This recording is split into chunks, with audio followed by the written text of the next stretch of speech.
Morning, everybody. It's good to see everybody here this morning as we delve into yet another study in God's Word. I think we've got a few people I see coming in also. We're going to look at a number of interesting things this morning. Before we begin our class, let's go to God in prayer. God, we're thankful to you for the day you blessed us with, for the time that you've blessed us to be able to assemble here to study from your word. God, help us to take the things we learned here today and apply them as we strive to live for you daily. In Christ's name, amen. Okay. Today we're on chapter 16 of Genesis, and we are looking at Abram and Sarai, and we'll be introduced to a lady named Hagar. So let's begin here reading in this, and beginning in verse 1. Now Sarai, Abram's wife, had borne him no children, and she had an Egyptian maidservant whose name was Hagar. So Sarai said to Abram, "See now, Lord has restrained me from bearing children. Please go into my maid, perhaps I shall obtain children by her." And Abram heeded the voice of Sarai.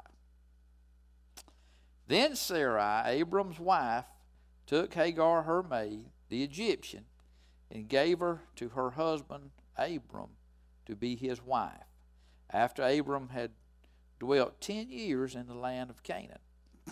So he went in to Hagar, and she conceived. And when she saw that she had conceived, her mistress became despised in her eyes. Then Sarai said to Abram, "My wrong be upon you. I gave my maid to your embrace." I keep wanting to sneeze. Y'all bear with me just a minute. "I gave my maid into your embrace, and when she saw that she had conceived, I became despised in her eyes. The Lord judge between you and me." So Abram said to Sarai, "Indeed, your maid is in your hand. Do to her as you please." And when Sarai dealt harshly with her, she fled from her presence. Now the angel of the Lord found her by a spring of water in the wilderness, by the spring on the way to Shur. And he said, "Hagar, Sarai's maid, where have you come from, and where are you going?" She said, "I am fleeing from the presence of my mistress Sarai." The angel of the Lord said to her, "Return to your mistress and submit yourself under her hand." Then the angel of the Lord said to her, "I will multiply your descendants exceedingly, so that they shall not be counted for multitude." And the angel of the Lord said to her, "Behold, you are with child, and you shall bear a son, and you shall call his name Ishmael, because the Lord has heard your affliction. He shall be a wild man. His hand shall be against every man, and every man's hand against him. And he shall dwell in the presence of all his brethren." Then she called the name of the Lord, called the name of the Lord, who spoke to her, "You are God who sees." For she said, "Have I also here seen him who sees me?" Therefore the well was called Beer Lahai Roi. Observe, it is between Kadesh and Bered. So Hagar bore Abram a son, and Abram named his son, whom Hagar bore, Ishmael. Abram was 86 years old when Hagar bore Ishmael to Abram. A lot of stuff there, isn't it? So, what is the first thing we see right off the bat? What hits you right in the face right off the bat with this?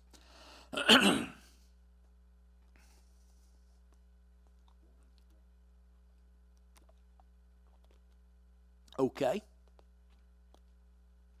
Okay.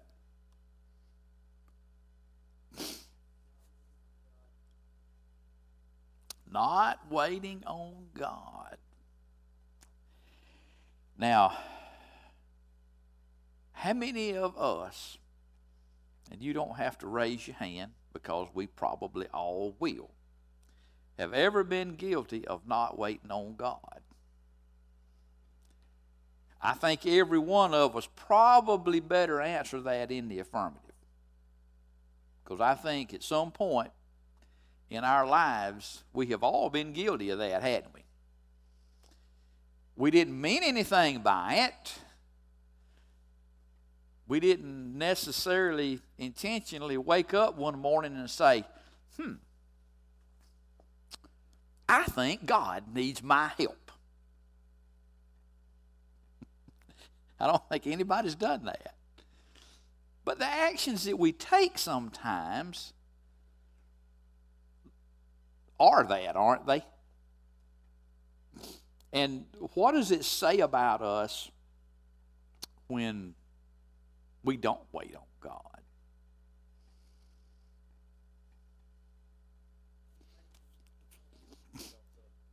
Okay. Perhaps we have some trust issues. Perhaps our faith is not as strong as it should be. Now keep in mind that we are still human, okay? And that's going to happen to us sometimes. We're going to have times when maybe our faith is just not quite as strong as it should be.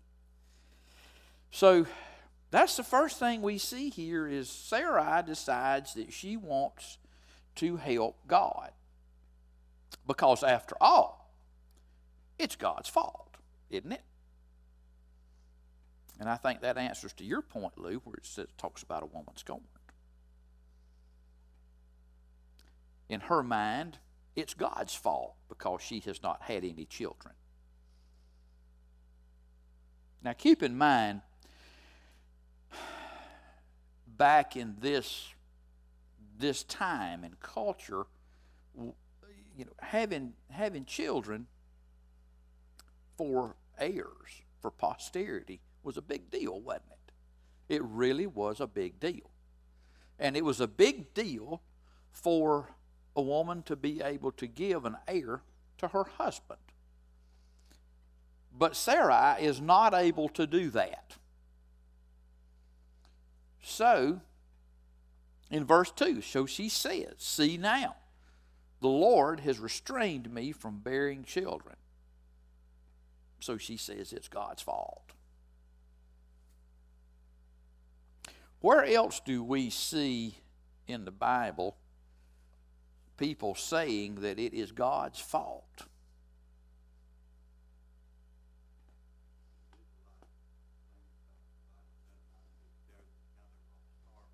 Okay, that's a good one. How about Genesis, the 3rd chapter, when Adam and Eve got caught in their sin? And the first thing Eve did was say, but the serpent. And then Adam, he fell right on in there with it.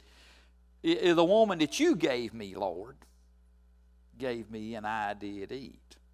So this is nothing new to blame God for problems at all.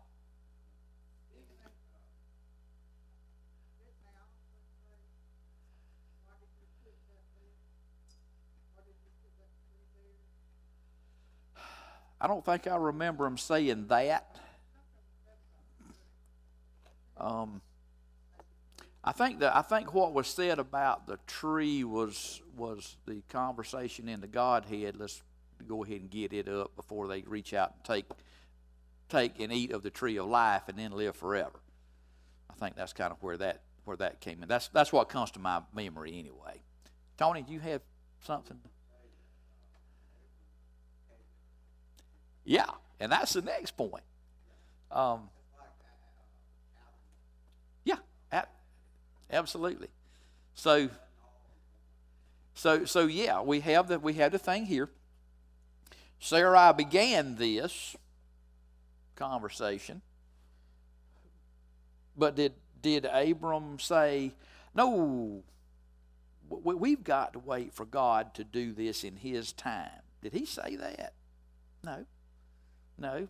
He just went ahead and said, "Okay, I'm cool with that." That's in effect what he said. So the scripture says he heeded the voice of Sarai, his wife. Now, so he went in verse 3, we see where Sarai, Abram's wife, took Hagar, her maid, the Egyptian, and gave her to her husband Abram to be his wife. And that was after Abram had dealt 10 years in the land of Canaan. Now the word here, let me find my spot here again. There is a word here. The word, the Hebrew word for wife was Ishha. She was considered to be a secondary wife, and while she had some legal rights, she did not have equal status with Sarai. She was a gift that Sarai had given to Abram. This was actually the same word that was used in where they talked about with Eve, also the same Hebrew word. So I think we can say that it meant wife, not concubine. That was a whole different word. Concubine was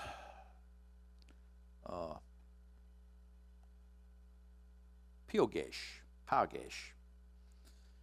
So they're always distinguished one from another. So yes, she gave Abram Hagar to be a wife. Is that how God intended for this to be? It's not. What has always been God's intention in marriage with respect to how many wives and how many husbands and so forth? It's always been one, hasn't it? We saw that in the Garden of Eden when God created Eve to be a helpmeet for Adam, for them to work together. We see that was the only one that God created. God did not create 300 other women to be wives to Adam, did they? So we can read from that the intention, God's intention, was for Abram to have one wife. But because they felt the need, and I'm going to use the word they here because Abram was complicit in this too, because they felt the need to help God, like he needed some help with this. Now, Abram has two. Now,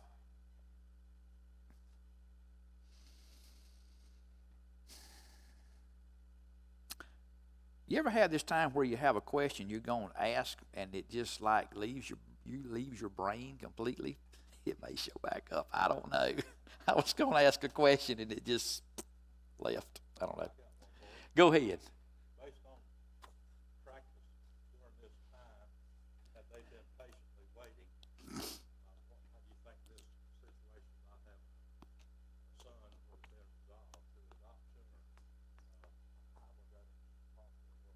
Well, we saw in several chapters prior to, Abram had actually put forth the idea for, since he had no heirs, he was childless, he had put forth the notion to God to let Eleazar be his heir. This was a couple of chapters before this, I think it was. Yeah, I think you're right. I think it's 15. But what did God say to that? What was God's answer to, let's let Eleazar be the heir? Exactly that. So that got nixed. It's going to be that the heir is going to be your seed of your body. Now, so the next step, and keep in mind too, keep in mind the culture in which they lived too. In this culture, that was an accepted practice. I mean, it was. We have a lot of trouble understanding that today. I mean, we're a completely different culture from what they were then. That didn't make it right. Don't misunderstand what I'm telling you. Didn't make it right, but the culture was very different then. And the importance of a man having an heir, especially a male heir, was phenomenal. And now we see that all through history. Look at the kings of England. How big a deal was it for them to have a male heir? Very, very important. So keeping in mind the culture in which they lived, is it just absolutely beyond any expectations that they might not do this? I mean, really, when you think about that, you can see, yeah, this is why they maybe thought about that. They did not make that right, and that does not negate the fact that, you know, our faith in God needs to be such that we don't fall for that. But unfortunately, since we're human, sometimes we're going to fall for that sometimes. I mean, yeah. Yes, it is. It is.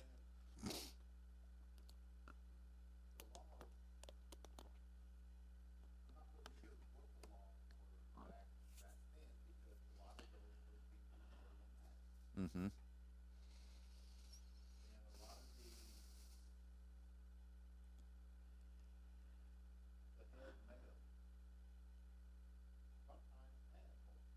They did. They did. That was actually a pretty common thing back then, is to have more than one wife. And I guess, you know, we can look and we can see how, well, when God called Abram in chapter 12, he was calling him to kind of separate himself, wasn't he? Couldn't we say that he is calling him to separate from the norm, to separate from how all of the customs are, to do something different? So there's a whole lot of changing going on. And keep in mind, Abram was, you know, up there somewhere about 75 or so when God called him in chapter 12. So he's already old, and he's already used to doing things a certain way. How hard is it when you get older to change and do something different? I'm finding that out the more I go, Diane.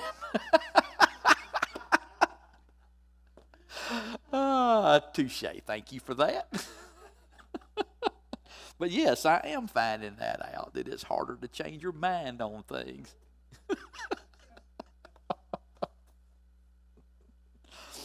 All right, so moving on, he went into Hagar, and she conceived. And then when she saw she had conceived, her mistress became despised in her eyes. All right, so Abram went along with the whole thing, and now he's got a ticked off wife, and he's got a child on the way. So, but now look at Hagar now too, and with respect to how she feels. Now keep in mind, Hagar is still Sarah's handmaid. Sarai, I should say. It's not Abraham and Sarah for another couple of chapters yet. So she's still the handmaiden, but she knows that Sarai was barren. She has to know. And she knows that Sarai gave her to Abram to be a wife so that they can have children together, so that perhaps maybe Sarai can have a child through Hagar. So look what Hagar's thinking now. You don't tell me nothing. I have got the child now. What you think about that? So the Bible says Sarai became despised in her eyes.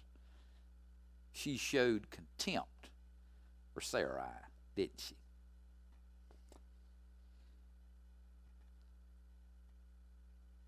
The next thing to happen in this snowball chain of events, which is exactly what's happening here, because we didn't wait on God, which this is going to be a snowball thing, and there's going to be a lot of stuff happen. A lot of things that really should not have happened, right? Okay. Now, this is where we come to the mad wife part. Sarai says to Abram, "My wrong be upon you. This is your fault, Abram. I gave my maid into your embrace, and when she saw that she had conceived, I became despised in her eyes. The Lord judge between you and me."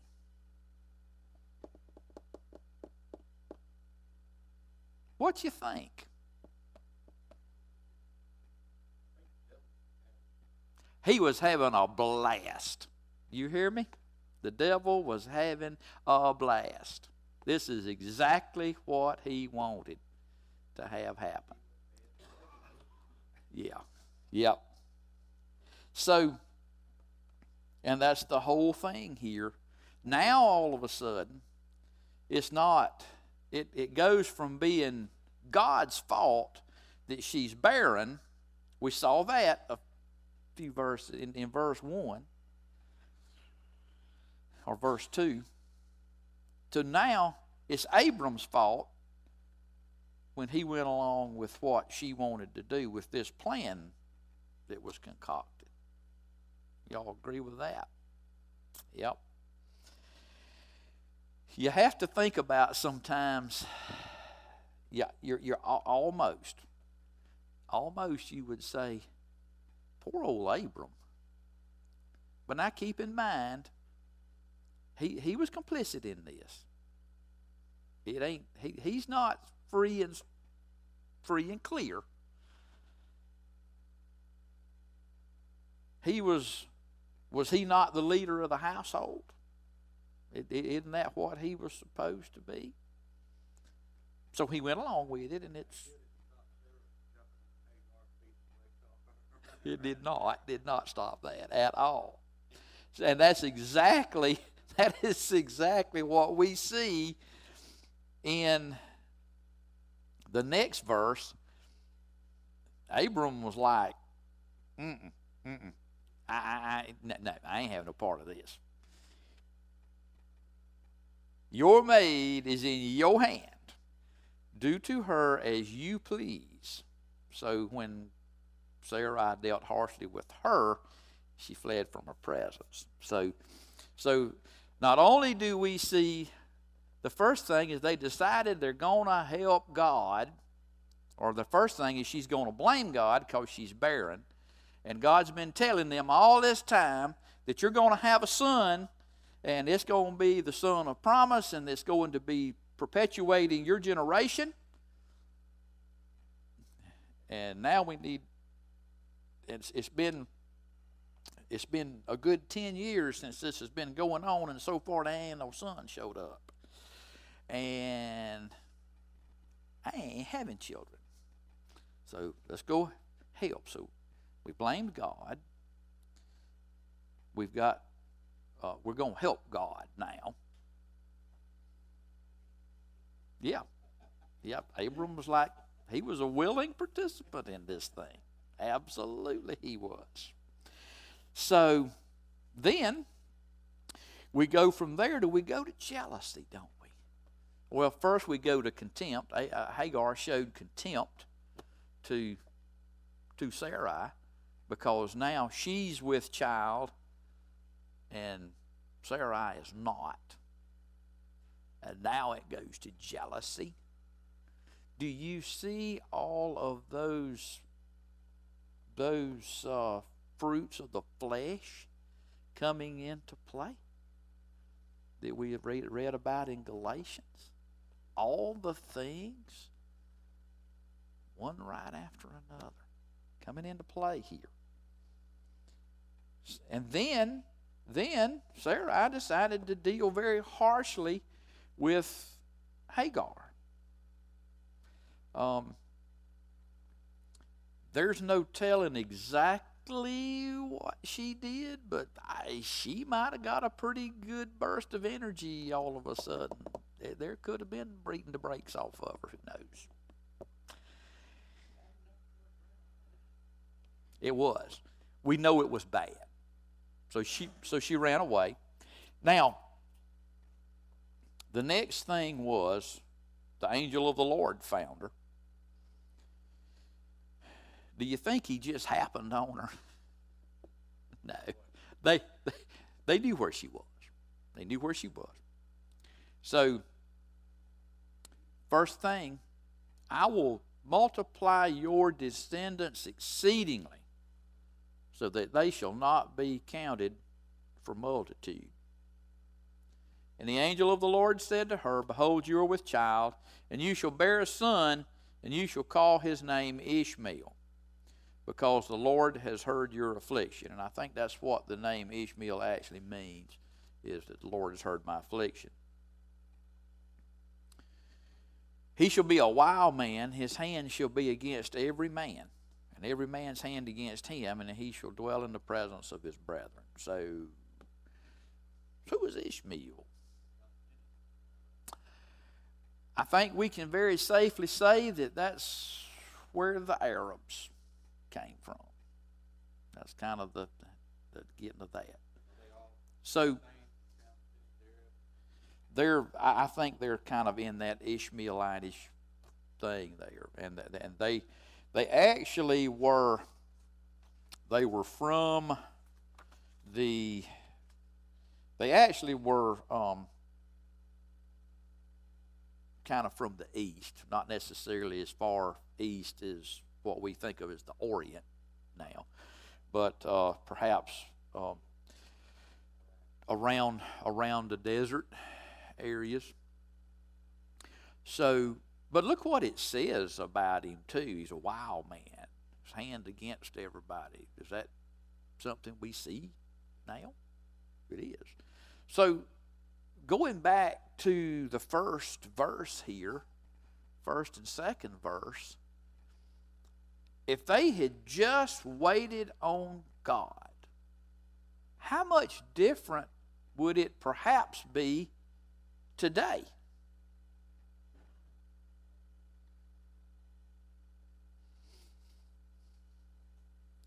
Now, this child was going to be technically a descendant of Abram, and he was going to be blessed as well. God said that here, and that he was going to see to that. Dan?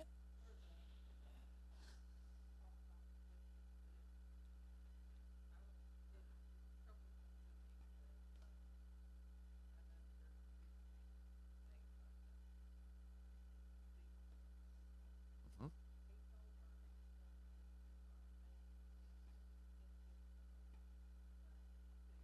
Yep.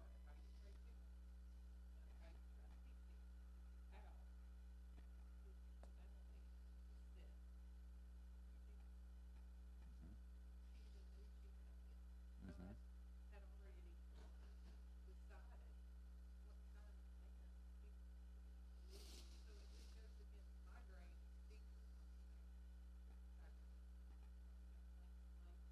Mm-hmm.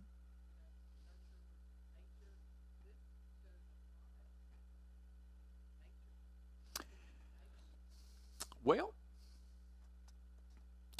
let's think about that just a second. So, where was Hagar from? Where did she originate from? Egypt. Perhaps, we don't know this to be a fact, but perhaps she may have been given to Abram and Sarai when they first went to Egypt in this monkey business that Abram did to start with the first time. Perhaps. We don't know that to be absolute fact. But so Hagar is likely had a considerable amount of raising in Egypt under the Egyptian culture.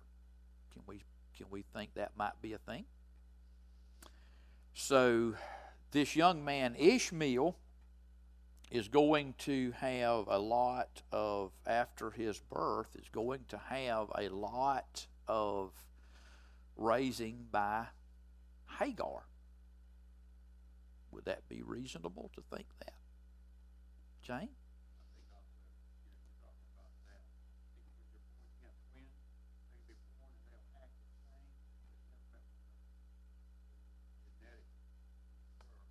Yep.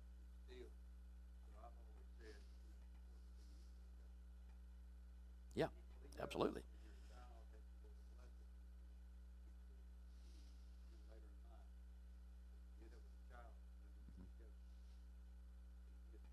Yep. The other thing we're going to see later on is Hagar and Ishmael got kicked out completely. This was after Isaac. Yeah.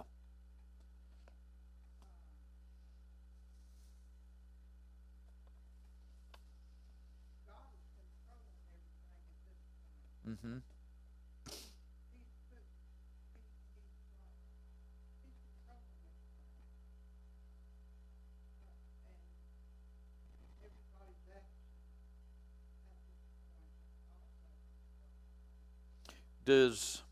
So let me pose this question with regard to that. Do we reap what we sow?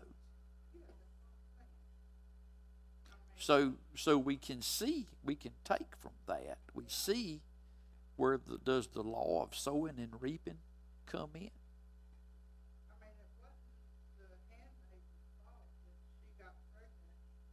Nope. Right.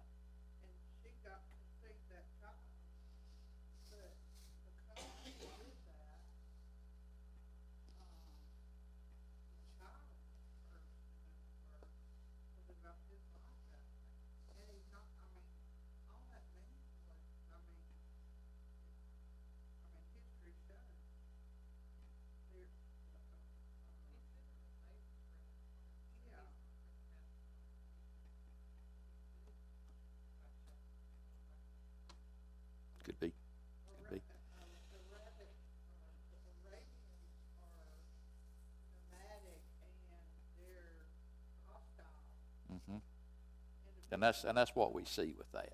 That's what we see with that. Tony?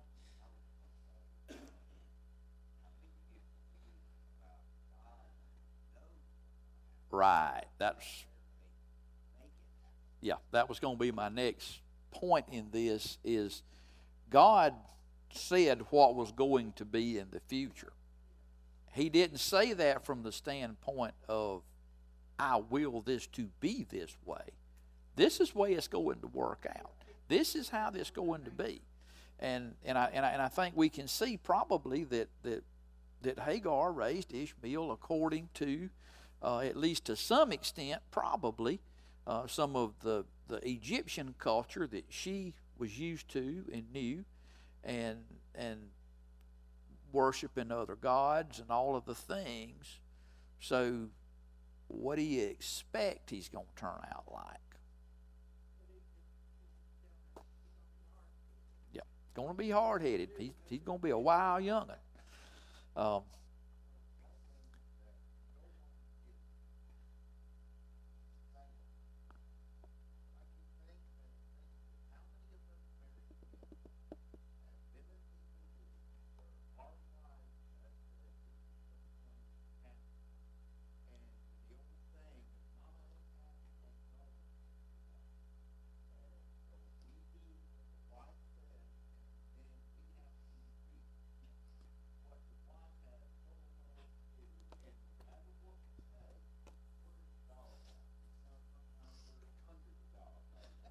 Maybe so, but I ain't going to answer that question.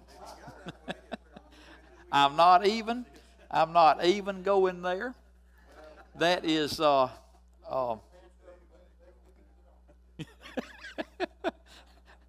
have no business going there. But your point's taken, Lou. It absolutely is. So, all right, we've got about 7 minutes left, so we're going to move on with this. So we see where, the angel is telling Hagar what Ishmael's life is going to be like.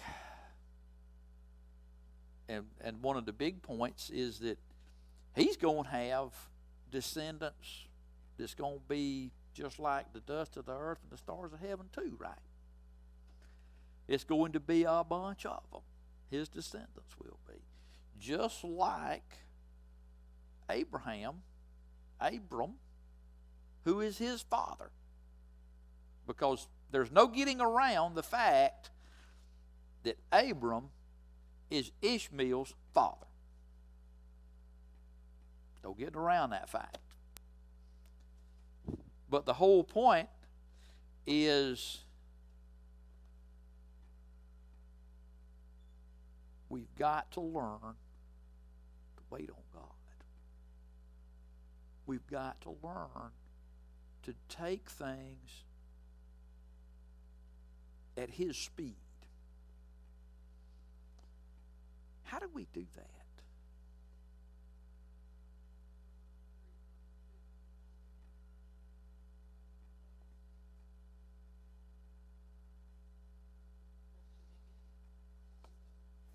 Mm-hmm.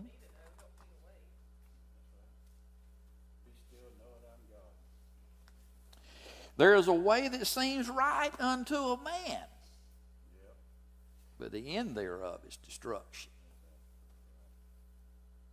We see that as well. And that's what happens sometimes when we take this detour. Because that's what they actually did, isn't it? Didn't they actually? They took a detour. You know, we come up to a sign that says detour, and we turn and we get on this rough road, and it seems like it's going to just run forever and ever and ever and ever. And it's like, did they really mean us to go this way? Sometimes when we try to take it in our own hands, God's going to shut that door and say, nope. Yeah, that's things He does for us. Okay, I'm going to let you do this. And Yeah. now you got these consequences. And I think that's what we see right here. Okay, I'm going to let you do what you have it your way. Well, that's a parallel to them making agreements with the Palestinians. You know, hey, there isn't but a few of us, and we'll be your servants. Hey, sure.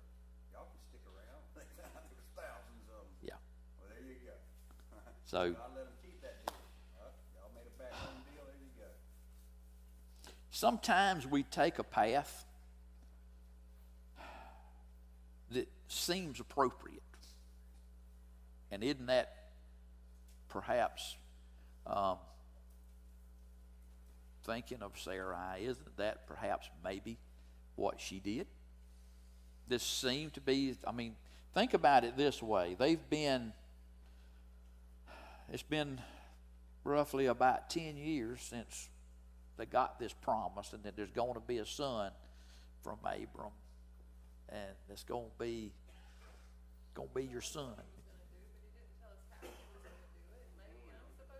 So we've been about 10 years now, and Sarah's like, I ain't getting no younger. I am not getting younger, y'all. So maybe this is how he wants us to do this. After all, the son's going to come from Abram's loins. So, hey, I got this handmaid over here. This is a perfectly acceptable thing in the culture that we're in right now. We'll just let her be the one. Is that? There you go. There you go. I mean, that's and there was a lot of bed making right there. There was. But the thing is we just don't wait on God like we should sometimes, do we? And I mean, this isn't the only time that people have had to wait on God. I mean, think about this. Moses, Caleb, and Joshua, they had to wait 40 years in the wilderness before they went into the promised land. Moses didn't get to go in the promised land because he messed up. Caleb and Joshua was the only two there that got to go in. Let's look at one of the major prophets had to wait 27 years to have his prayer answered. Yeah, I mean, and isn't it the same way with us a lot of times too? We will pray for a thing, and we know God always answers our prayer, but it's not always yes. Sometimes it's no. Sometimes it's not yet, not right now. Brian's mom and I were talking about this lessons, this whole chapter, and she went off in another direction. She's watched a TV show where there's these young women who make a living, not by working, but by being a surrogate mother. And so these families take them in and pay for their transportation and rent and doctor bills and everything while she's pregnant for them. And she's a surrogate mother. She gives them their baby, and then she goes and finds another family, and they pay for her house and her car and her medical stuff and her groceries while she's pregnant for them. She gives them a baby, then she goes and finds another family. That's a lot of And she trouble. got all over Mary Jane. She was like, that is sinful. You know, you're giving your baby away for one. You're giving these families babies who, for whatever reason, don't, and I'm like, that's a whole other ball of wax. I'm like, she may think that that's her ministry, that she's providing these babies to these families. But Mary Jane was like, what does the Bible say about that? Yeah, So it was just a whole big yeah. argument. And the other thing that we can think about too, and this is something we don't think about sometimes. Why do you think perhaps that God waited this long to give them that child of promise? I think it all had to do with genetics and stuff personally. He knew what Isaac was going to be like, so he was waiting for that genetic. Well, could it be that God, in his wisdom, said, I'm going to wait until they are near death? I mean, No other when explanation how they could have conceived. when this child, exactly, when this child was born, Abraham at that time was how old? He was 100. Sarah was 90. How many 190 people do you see now that are fertile? And that's the point exactly. The whole point is, if God waited that long, he had all of the glory for that. It was all his doing. So, yeah, that's perhaps that's the way that worked in there. I'm shocked. But You had to be 110 for him, right? but the yeah. But the point is, God. Maybe God waited so there would not be any doubt.